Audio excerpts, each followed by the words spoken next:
How is everybody doing today? Peachy. The ironic thing about that? I don't particularly care for peaches. Like, it's not really my vibe. No, it tastes like eating a flower. What? I can tell you how. My exposure to peaches as a kid came through canned peaches, and they're and so that's what I associate with it. I know, but it's just stuck in my head now. Yeah.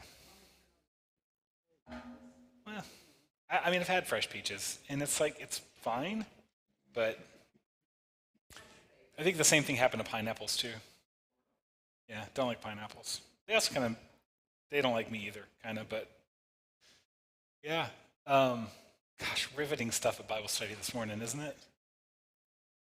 Pastor's fruit preferences. What's that? A little rum in the pineapple. Yeah, it's probably not an accident that rum and pineapple come from similar places, right? Do they actually? I think they must. Yeah. Maybe not. Maybe I don't. What do I know? Good morning, class. All right. So we are studying the book of Genesis as per usual. They've already closed the doors on me. I guess that's fine. But I'm hoping we'll get some straggling in.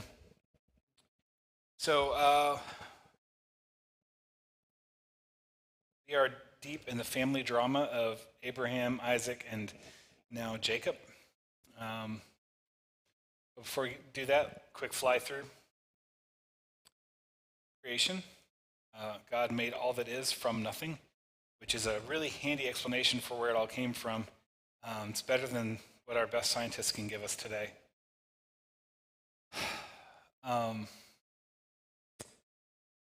Only God can do that. That is part of what it means to be God, right? That when nothing else is, you still are, and that you are not created. You just always were. God is the eternal fact. By the way, I think that is in part why he calls himself I am, right? Because, and if we do Exodus, I don't know what we're doing after this. This has been quite a journey. But whenever we teach Exodus, we'll talk about him saying, what's your name? I am, right? But I think part of the idea there is that God is the fundamental fact of existence, right? Like before there, you only need a name when a second person's involved, right? So I could get by with no name on a desert island, but as soon as there's people, you have to call me something, right? Well, God existed when there was nobody else to call him. This is a triune God, right? So there's an interrelation. But when we talk about the name of God, that refers to the full Godhead, not to any particular person, right? So God is just this fundamental fact. He just exists before and, in theory, after all things. I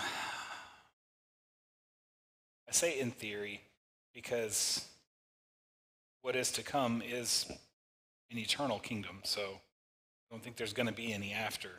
But, the one who was, the one who is, the one who is to come, all that. So God from nothing makes everything, and he does so with the power of his word. And the Spirit of God hovers over the waters. God forms everything that is just by the act of his will exercised through his word. But when it comes time to make man, he makes man out of the clay, of the dust of the ground, and then he breathes his spirit into him, and the man comes alive. And so we've seen this special position that God has put us in this world, where we are both of the world, we are a creature, part of creation, and yet the only part of creation explicitly made in God's image and having the breath of God breathed into us to animate us. So, not just smart monkeys. Like, we are something else and special, according to the Bible. To Adam and to Eve was given dominion over the world, to subdue it and to cultivate it, right? The job of Adam and Eve to, well, the job of Adam was to work the garden, help it thrive. And the job of Eve was to be a companion, a helper for Adam, which is not particular, it's not fundamentally a lesser position. This is worth knowing, by the way. Is Jesus lesser God than the Father? Is Jesus in his nature of a lesser kind than God the Father? No. Does he subordinate himself to the Father? Yes. Is that a value statement? No. So, I don't know, just something to chew on there. Adam and Eve fall into temptation and sin as they desire for themselves that which should belong only to God, which is to say, God, as a loving parent, had shielded his children from all that is evil, but the children desired evil for themselves, and they got it. So they had a knowledge of good and evil, and along with that came suffering and mortality, and a removal from the garden, because to live forever in sin is a terrible, terrible curse. But immediately, God promises to send a Savior who will oppose the snake and who will crush the snake. A child of Eve.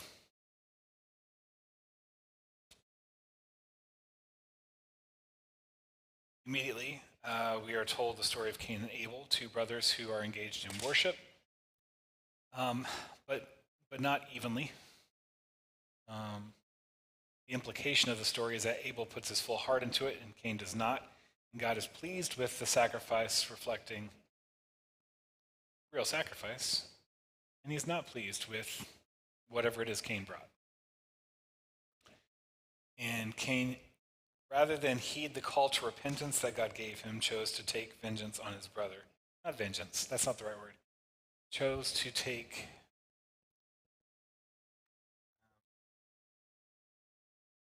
he chose to punish his brother even though his brother hadn't done anything wrong. What's that? Yes, you are your brother's keeper. That's right. And that extends even to this day. After the murder of Abel, Cain is driven away from the rest of his family, but he is protected by God and told that his descendants would flourish, and they do, although it's, only for a time. We follow a rapid descent into wickedness from humanity, which will be demonstrated in the life of Lamech, the polygamist who claims a vengeance greater than the vengeance of God, happy to just kill a person for wounding him. And then we are in the story of Noah's Ark. So you think, well, Lamech, pretty terrible dude. Sounds like the world's full of people like that. And so God preserves Noah and his family and enough animals to get the world started all over again, and then he washes everything else away. Shortly after the ark, we have the Tower of Babel, wherein humans, hoping to make a name for themselves, and to sort of maybe as a statement of having graduated past the need for God, desire to make this great tower all the way up to heaven.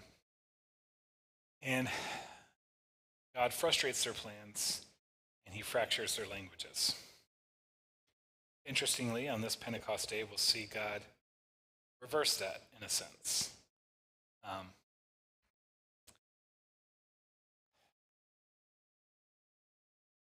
From Noah and his descendants, basically hop on down to Abraham.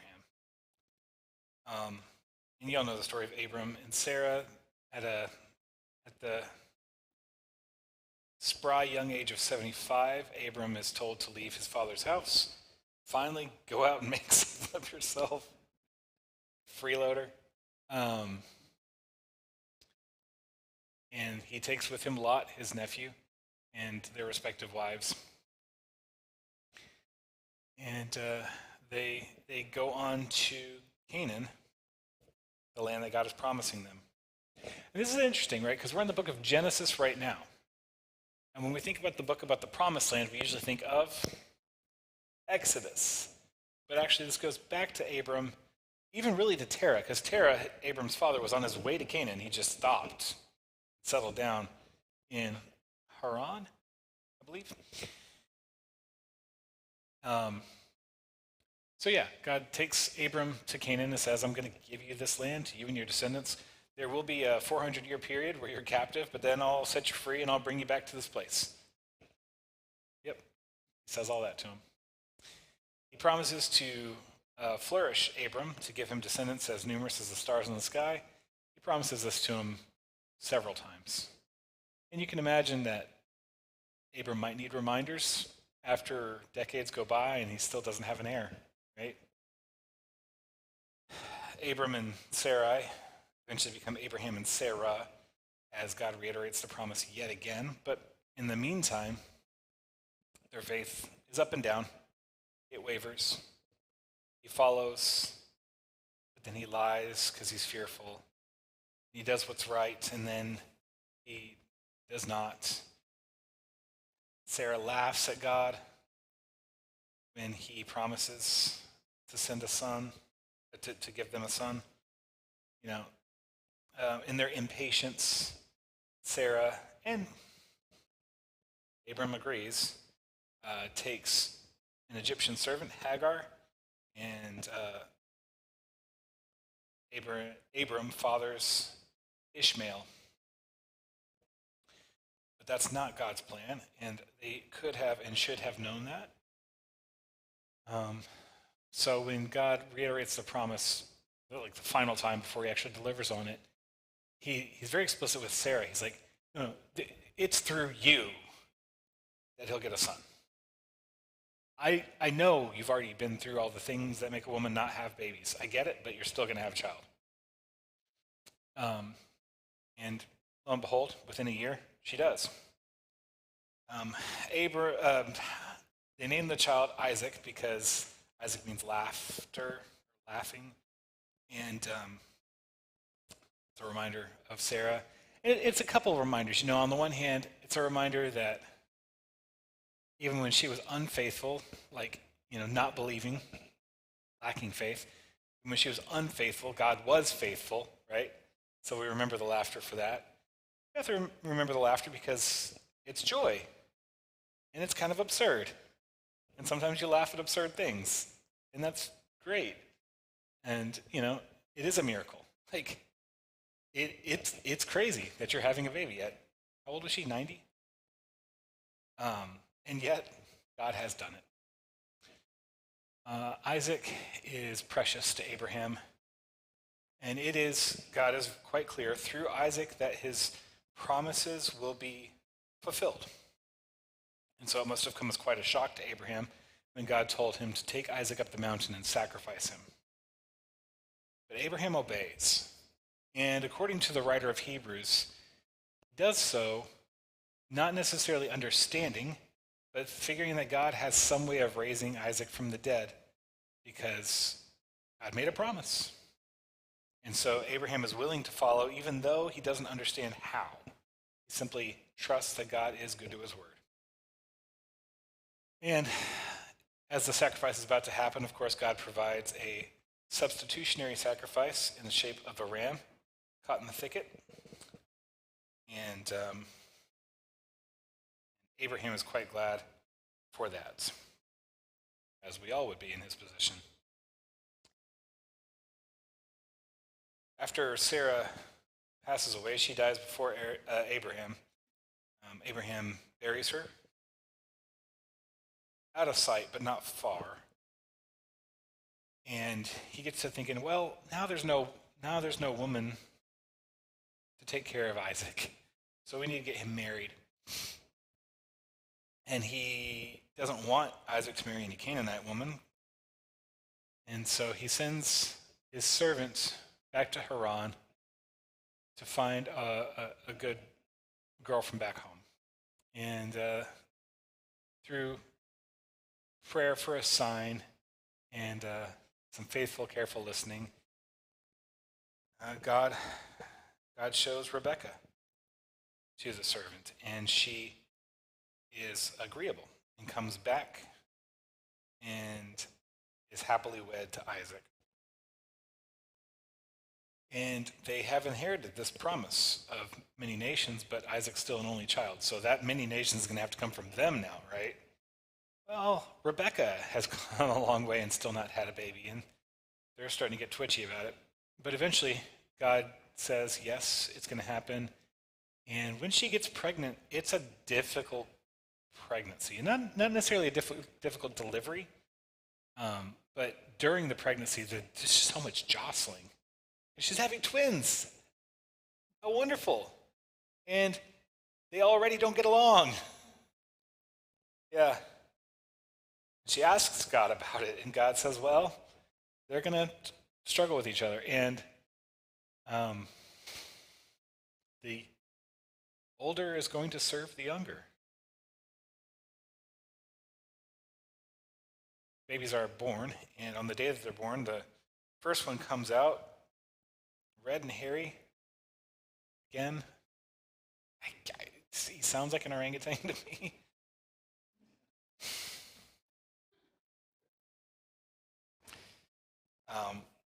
He comes out first, but his brother is hanging onto his heel.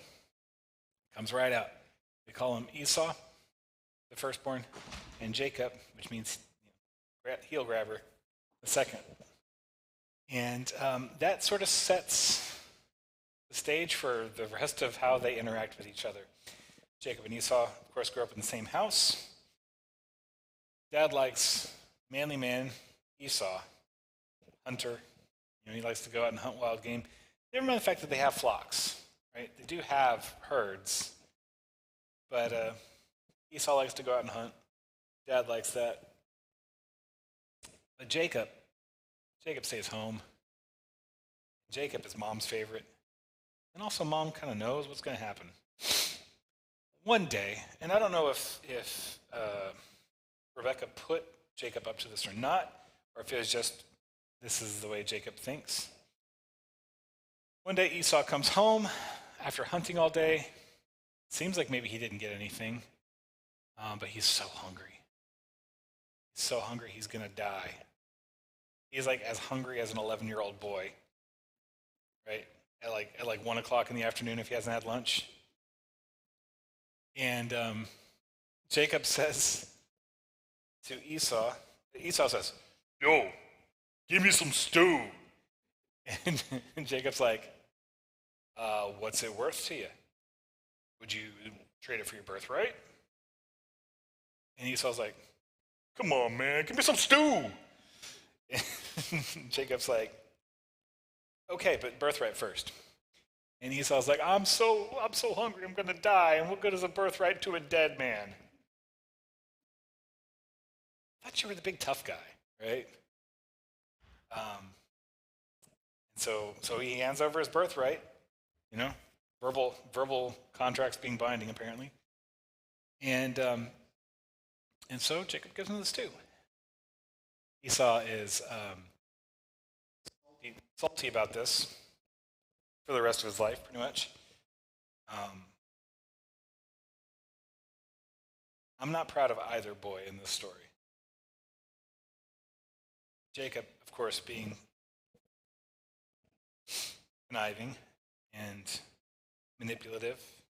Esau being short-sighted and impulsive. If you had to pick one or the other to be the leader, I'd probably pick Jacob. But that's not a super great look. Well,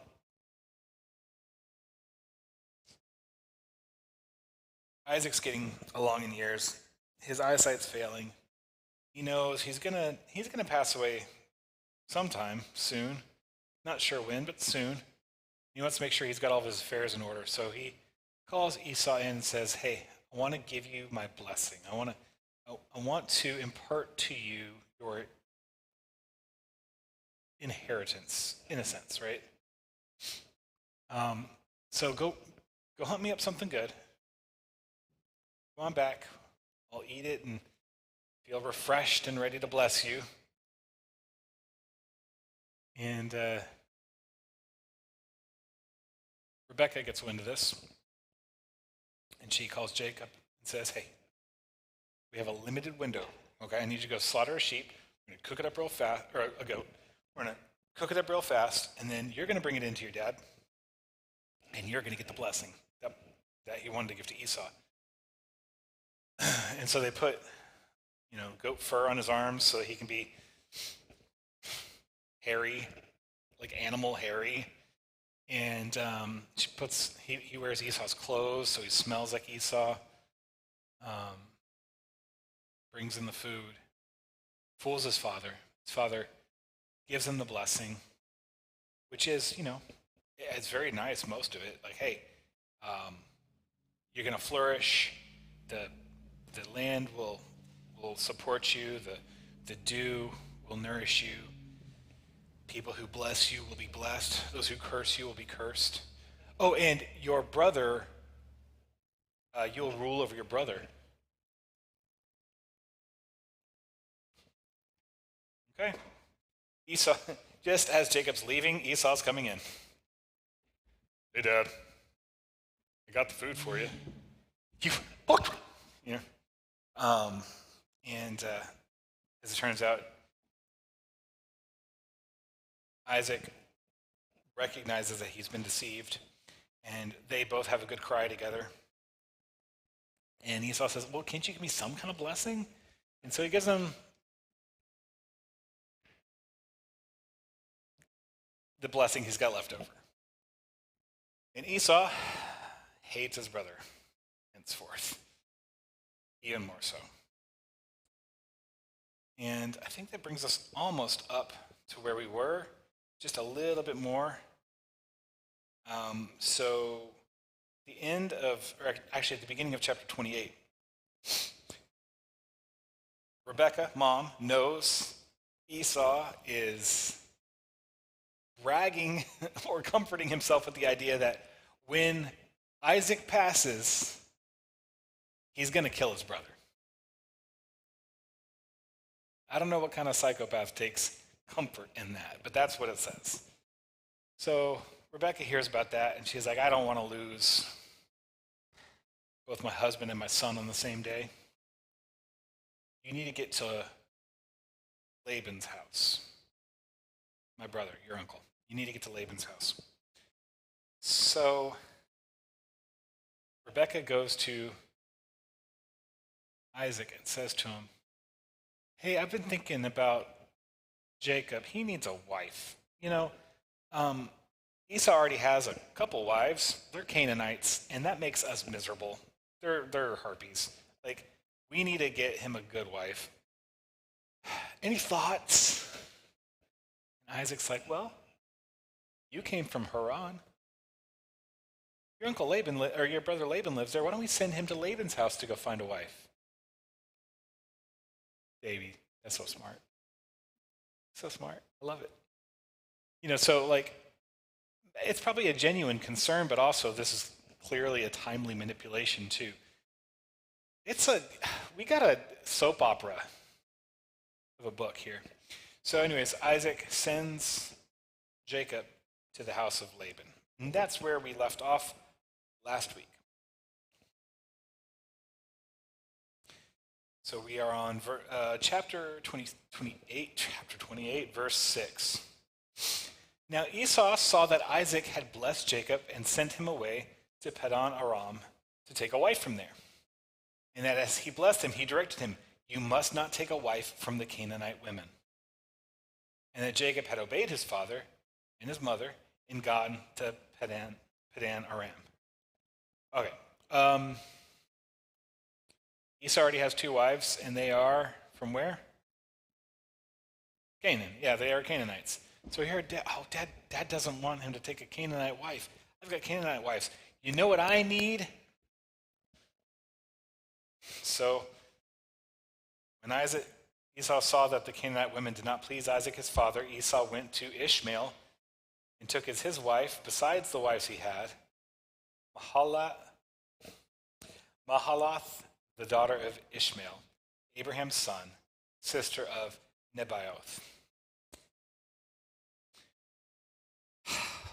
You know what's going to make things better? I get a 3rd wife. I know Dad doesn't like those Canaanite women, so maybe if I get a non-Canaanite woman, he'll be happier with me. Maybe I'll be happier. I don't know. Who does he go to for a wife, guys? Ishmael. Who is Ishmael? Abram's firstborn from a different mother. It's Isaac's half-brother. What is a relationship like between Ishmael and Isaac? There's a reason they're not neighbors, right? I don't know how to politely say that Esau is kind of dumb, but can you? Okay, all right. So is an Ishmaelite wife better than a Canaanite wife? I don't know about that. But this is the kind of guy we have in Esau. So, meanwhile, Jacob is on his way to Haran, to the house of Laban, right? Verse 10. Very famous story. We're going to put it in some context for you. You probably know the story. Jacob left Beersheba and went toward Haran. And he came to a certain place and stayed there that night, because the sun had set. Taking one of the stones of the place, he put it under his head and lay down on that place to sleep. That's a very firm pillow. He dreamed, and behold, there was a ladder set up on the earth, and the top of it reached to heaven. And behold, the angels of God were ascending and descending on it. All right, so this is famous Jacob's ladder from the Bible, right? There's obviously some symbolism to this, right? Because I don't think that there's first off, it's in a dream. Right? He's having a dream. I don't believe there's a literal ladder somewhere in the Middle East that you can climb to get to heaven. So what is this image all about? What's the point? Ladder with angels going up and down.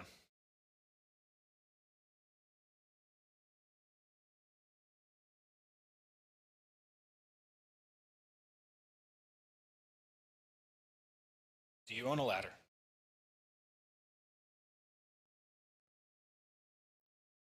Yeah. So there's a connection here. And I think maybe one of the primary things being shown to Jacob is God is not just a remote, far-off guy.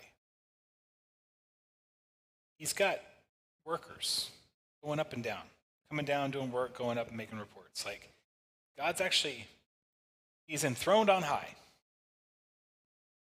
but he is involved in earthly affairs.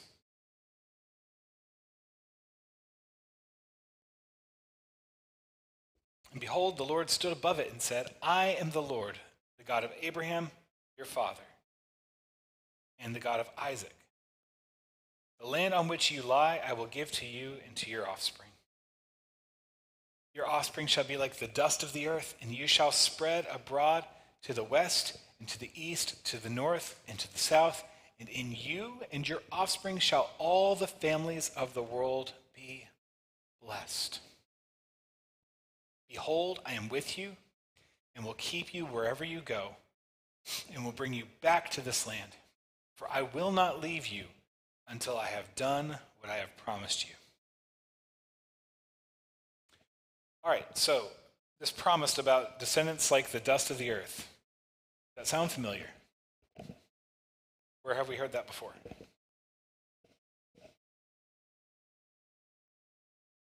Yeah, it's like God's promise to Abram. And that promise was reiterated to Isaac. Here we have that promise again to Jacob.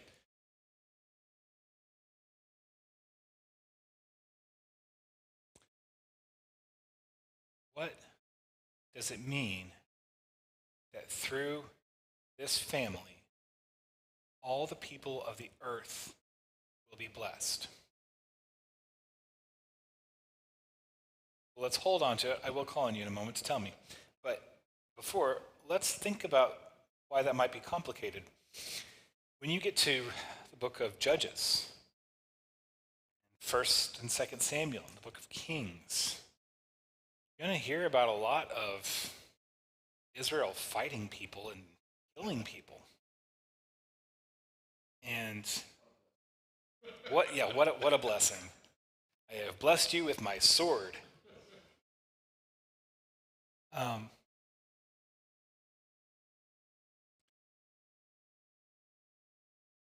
And they weren't wrong to do those things. But I think God meant what he's saying here. So what does he mean? Michael. This is a promise about Jesus. That's right. I mean, that's easy for us to see.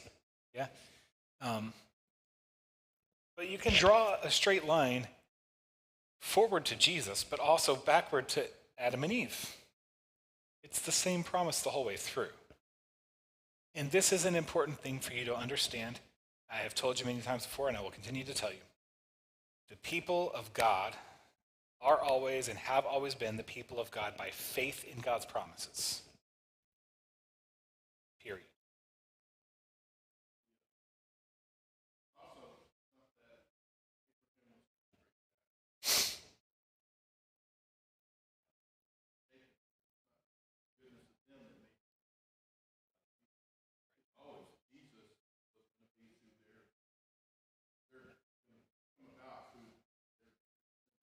Yeah.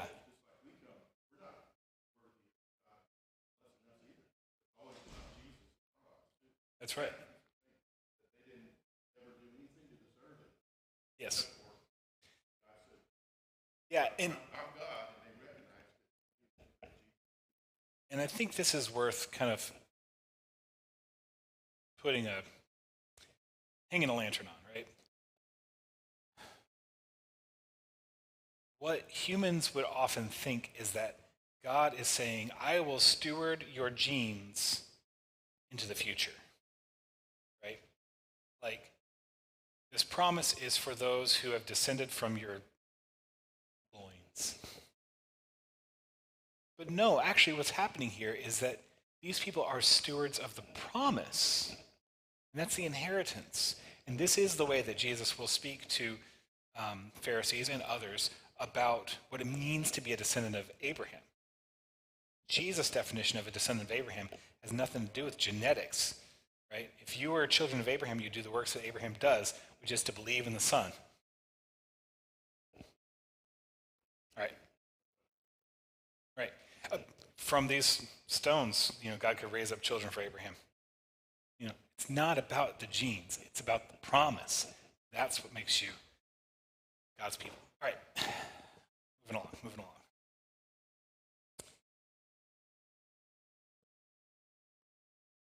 Yeah, one more thing I want to point out. This vision is interesting. And it helps if you think like ancient people thought to understand kind of what's going on here. God promises to Jacob the land that he's in. He says, this land will be your land.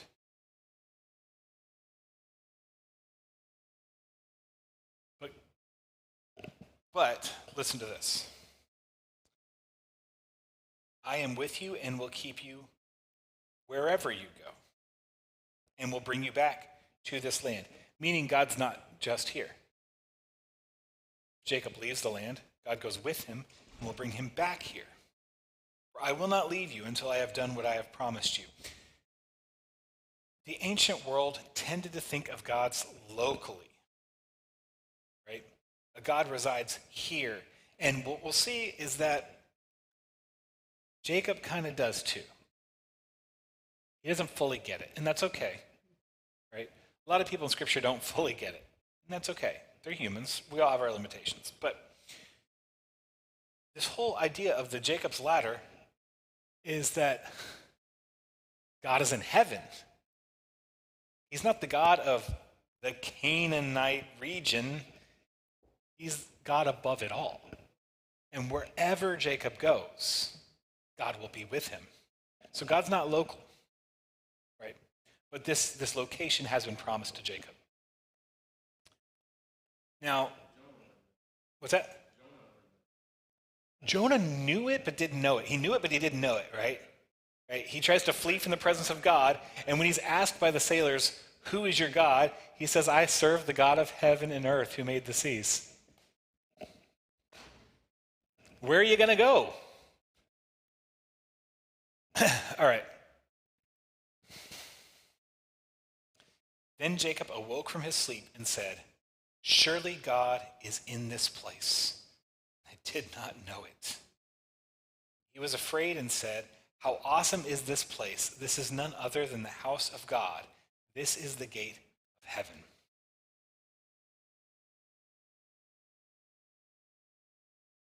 I think he just missed the whole thing about God saying, "I'll be with you wherever you go."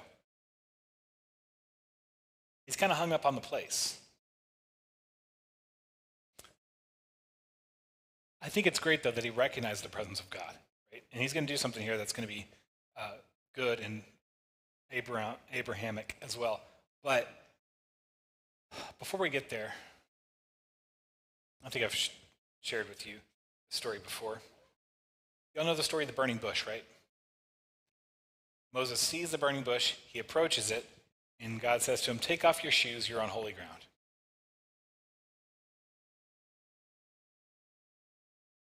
Was it holy yesterday, that spot? Was that a no-shoes spot yesterday? Probably not. Tomorrow, will it be a shoes-off holy ground spot? Probably not. What made that holy ground? God was present there. God's not stuck there, right? And that's going to be really important for the Israelites once they are freed from Egypt and then have to go spend 40 years wandering. And yet, no matter where they go, they never depart the presence of God because God goes with them. All right. So, early in the morning, Jacob took the stone that he put under his head and set it up for a pillar and poured oil on top of it. And he called the name of that place Bethel, which means house of God. But the name of the city was Luz at the first. So this is one of those standing stones. This is an Ebenezer, right? It's the thing that Abraham had done earlier in his travels. You all remember that? He went different places and he set up these stones as enduring testimonies to the presence of God. So Jacob's doing it too. Then Jacob made a vow, saying, "If God will be with me and will keep me in this way that I go, and will give me bread to eat and clothing to wear, so that I come again to my father's house in peace, then the Lord shall be my God. And this stone, which I have set up for a pillar, shall be God's house. And all that you give me, I will give a tenth to you." There's a lot of really good stuff to unpack in that section. First off, the question came up a couple weeks ago when Isaac is blessing Jacob, who he thinks is Esau. He brings in the goat that they already had, right? So there's, no very, very little time for hunting to happen, and that's suspicious. And Isaac says, wow, you got that. You that hunt went really fast. That's crazy. And Jacob, pretending to be Esau, his response was, the Lord your God gave me success. And the question came up in this classroom. Is that significant that he says it's the Lord your God and not the Lord our God? And at the time, I thought it might be and it might not be. And then as I got a little farther in the text, I was like, maybe it is significant, actually. And this is wild, right? Because I would imagine, as a guy, listen, Isaac had some very vivid stories to tell about God, right? He was born to a 90-year-old woman. He was nearly sacrificed and rescued. Like, he's got some stories to tell, you know? And you would imagine that that faith is passed down to Jacob and Esau.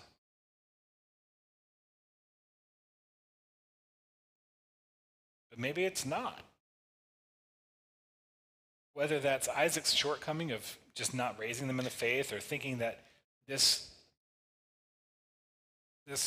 arrangement with God is just for him, or I don't know. Maybe Jacob just wasn't ready.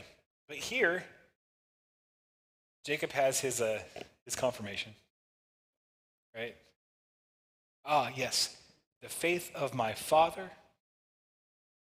will be my faith. The God of my father is my God. Now, of course, it was always his God. He's all of our gods, right?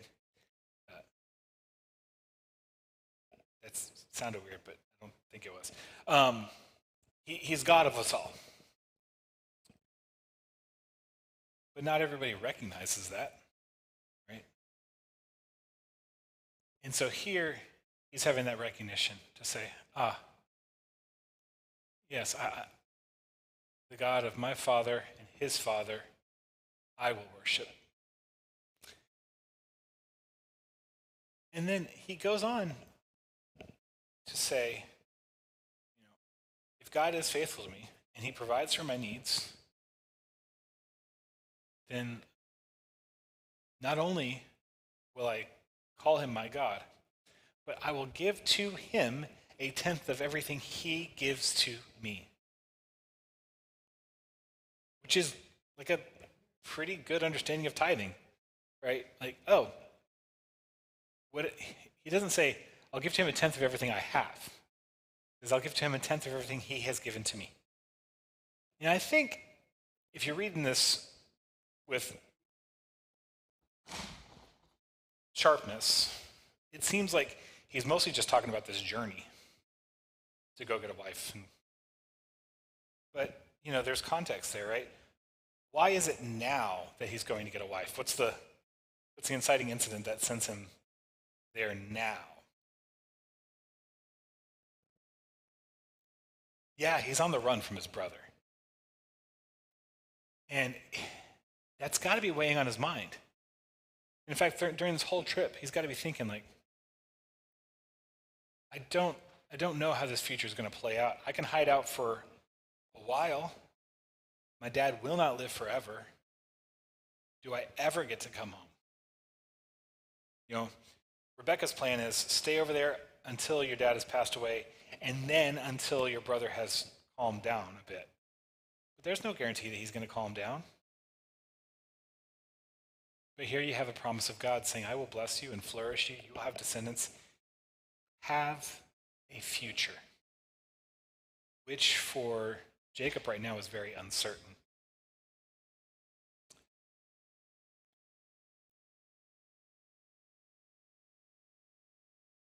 So we can go a little bit farther. Don't have a lot of time, but we can go a little farther, I guess. Chapter 29. Oh, wait. Everything. Oh, yeah, he's calling this the house of God, right? And he says, I'm setting up for a pillar. He called the name of that place Bethel. And this stone, which I've set up for a pillar, shall be God's house. That's he must be using the term house kind of loosely, because that's a rock, right? It's not even like a building. It's definitely not a city. But maybe he's just saying, like, this pillar will indicate that God resides around here. That's the only thing that makes any sense to me. I don't think he's saying, I believe God lives inside of this rock.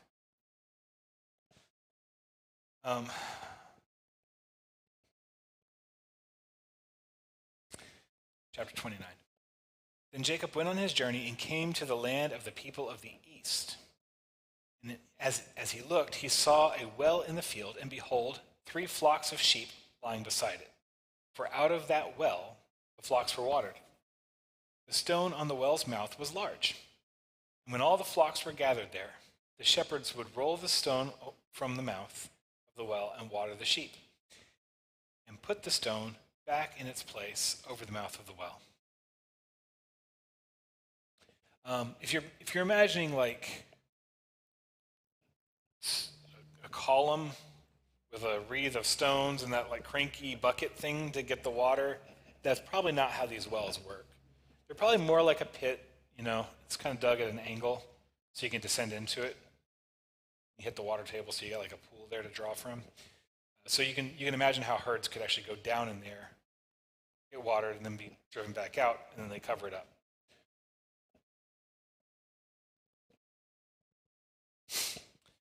Jacob said to them, "Brothers, where do you come from?" They said, "We are from Haran." He said to them, "Do you know Laban, the son of Nahor?" They said, "Yeah, we know him." He said to them, "Is it well with him?" They said, "It is well. And see, Rachel, his daughter, is coming with the sheep." And behold, he said, "Behold, it is still high day. It is not time for the livestock to be gathered together.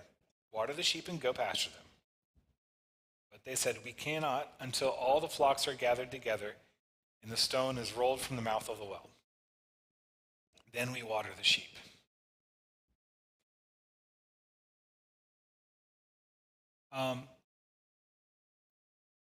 I don't know if there's a theological connection here. There's at least a thematic connection here. When Abraham's servant went back to Haran to find a wife for Isaac, where did the wife finding stuff happen? At the well. And what did the wife-to-be do at the well? She watered all the camels. And here we have another romance potentially blooming for watering. I don't know if watering animals is a romantic occurrence. I've not had that experience myself. While he was still speaking to them, Rachel came with her father's sheep, for she was a shepherdess. Now, as soon as Jacob saw Rachel, the daughter of Laban, his mother's brother, and the sheep of Laban, his mother's brother, Jacob came near and rolled the stone from the well's mouth and watered the flock of Laban, his mother's brother. Then Jacob kissed Rachel and wept aloud. And Jacob told Rachel that he was her father's kinsman, and that he was Rebekah's son. She ran and told her father.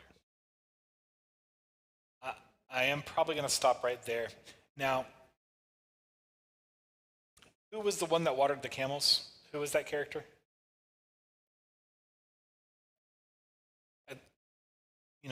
When Isaac needed a wife? Rebekah. Who was Rebekah to Jacob? His mom. You can imagine he's heard the story of how his mom from Haran wound up here, married to his dad. Now, the roles are a little bit reversed. Now Jacob's the one watering the animals. And he sees her. And he's like, it's like a storybook. It's like a fairy tale. Like, she's there and I'm here and she's pretty. He kisses her and cries. And she goes home and tells her family, "I got kissed by a boy at a well." Yeah. We'll continue on the story. Not next week. next week we have fellowship as well as a speaker from the Wilco Women's Center. So I really hope you'll be here for that. It's going to be really nice. We do have a sign up for that potluck fellowship meal, so make sure you sign up for that as well. Otherwise, go freshen up your coffee or do what you need to do and come on back. We got worship in 7 minutes.